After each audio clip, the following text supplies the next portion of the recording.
If you're looking for high quality day trading education and high level professional trade dissection and analysis, you've come to the right place. I'm Pat Mitchell.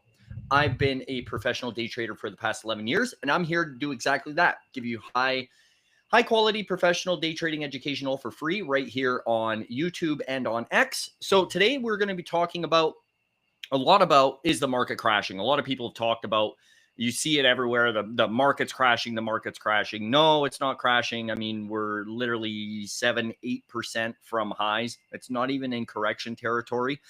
You know, it's typical. Once media picks up on it, it's a way to make a certain administration, the current administration, look like they're not doing their jobs, blah blah blah blah blah.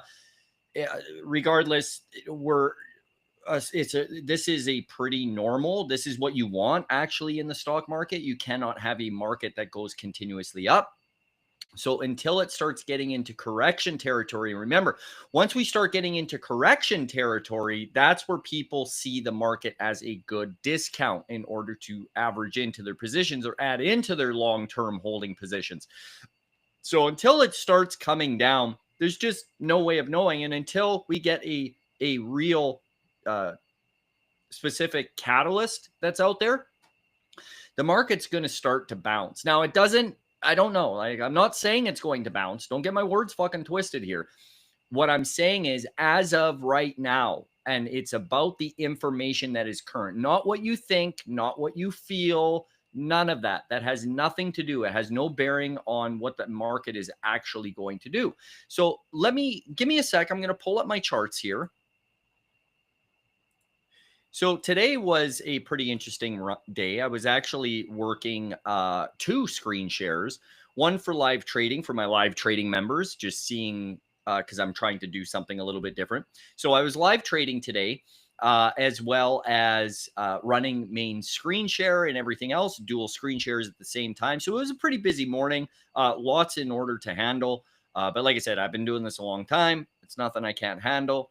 So overall, really, really solid day. The first trade that we all took here today was at the market open. If we popped, we came up into this level right here, the 560.58, the previous close level. We would execute the short, and that's exactly what we did. So executed the short. Worked it down. Normally, this would probably be about a $2,500, $3,000 trade. But because I was operating dual screen shares and everything at that time, and it's the first time I'm doing this, obviously I'm going to size down and always think about risk first. So very small position, and locked in $857 on that trade. And then what we were looking for, and something that I was really looking for, I'm going to get zoomed in just a little bit more for you. What I wanted to see, because we were developing a range here, and it's very easy for these ranges to get squeezed, especially when we're really sold off like this. And generally what happens is when we overshoot this 200 SMA, that's totally normal, by the way, to overshoot the 200 SMA, and then it comes roaring back up. We're extremely extended away from the 9 EMA and the 5 EMA as of the close of today. So that's really interesting too. So what I'm looking for is us to pop up and pull back to remount this. Now, hold on one sec. Let me get my secondary entries. And that's exactly what I did. So entered in, it washed out, came down into support, added, paid myself on the push. And that's exactly what you see here. And then just continuously working these trades, coming down into some support in this area, working it, just working this trade multiple times. These look like this is a lot of size. It really wasn't. And just working the position until it confirmed. Now, the problem is it ended up doing exactly what I was looking for. Oops. What I wanted to do is work the trade long back up into this level. And that's exactly what happened. The problem is I needed to clear the position. I was looking for a little more of a volatile push back up. It didn't happen, and I ran out of time, and I wasn't able to monitor the market the way that I really wanted to today. Just way too much stuff happening around the house and the property and the farm and everything else. For those of you that don't know, I own a large piece of property with lots of animals here in Costa Rica, and right now we are butchering up chickens and everything else and getting that ready for market. So taking care of that, it's a lot of work. So I wasn't able to work the position that I edged into and really worked into this position. I had to take it off, and it would have been an absolute banger, because when we fail without proper retracement, especially when we're extended, we will always get that retest of that level that it first failed. Now, that's a piece of advice for you guys. You have to be patient in these positions. Remember, like, people get really super impatient in these positions, and you miss out on really big opportunities. Again, and I know I've said this a couple of times already here. Like, I've been doing this a long time. I know what to expect, when the market is doing certain things. So, like I said, it was missed, and that really does suck. But I'm not going to complain too bad, because still walked in just a little bit under $6,500 on the trade, working the position over and over again. Enter, pay myself, until started to finally get some follow through, and then I had to take it off. I wasn't going to be able to monitor via mobile here today, because I'd have blood and guts all over me. So I wouldn't be able to pull up my phone. So is what it is. But tomorrow is another day. Now let's talk about the thumbnail title on this, bottom fishing.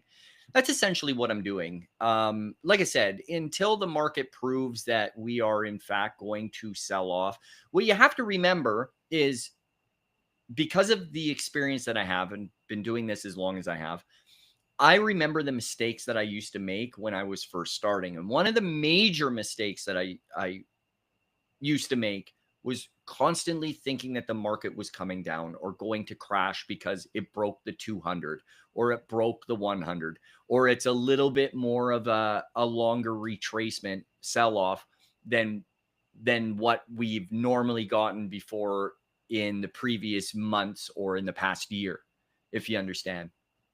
So I used to make that mistake constantly. And if you actually take a look at the markets are designed to do one thing: to go up. Now, sure, we're going to get sell-offs, and we're going to have bear markets, and we're going to have crashes and this and that and the other thing. But ultimately speaking, overall, markets, of course, are designed to come up. They're not designed to come down, or nobody would put fucking money into it. Now, would they? So when you actually understand this and you really believe it, and that's how you start looking at the markets, you understand that just because we're selling off doesn't mean we're going to zero. Now, ultimately, it can sell off and we can start hitting price points in the 500s, low 500s, or maybe even more.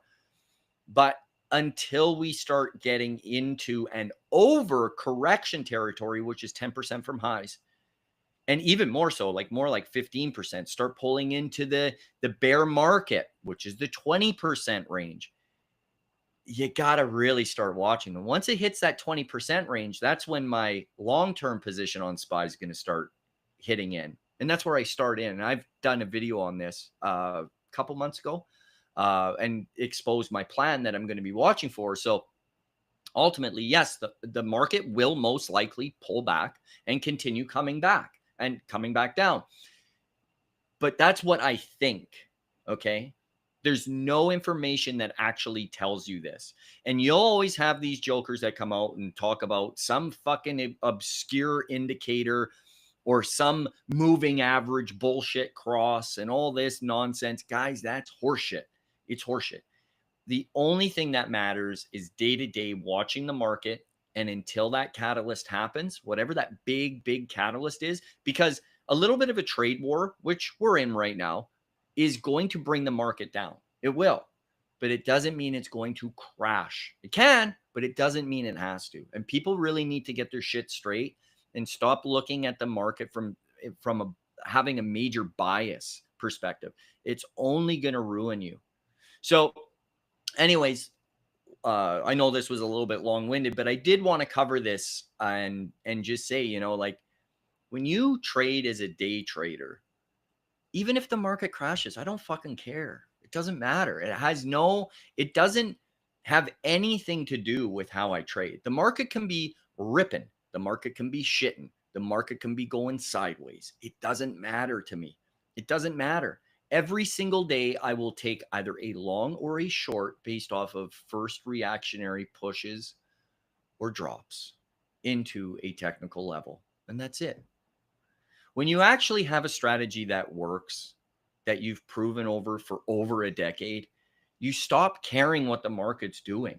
That's dumb money retail distraction bullshit. It doesn't matter. It really doesn't.